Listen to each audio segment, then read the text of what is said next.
यकीन रखो। पेट्रोल और डीजल की कीमतों में 35% इजाफा है और केरोसिन ऑयल और लाइट डीजल ऑयल में 18% इजाफा है।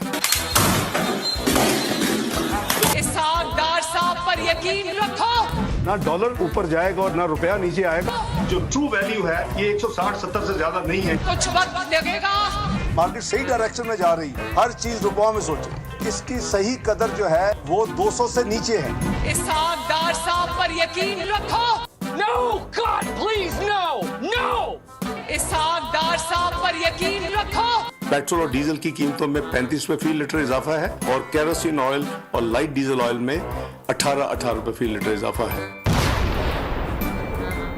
इसहाकदार साहब पर यकीन रखो। कुछ वक्त लगेगा। मईशत को इस किताब से निकालेंगे। जोश खताबत में झूठ मत बोलें।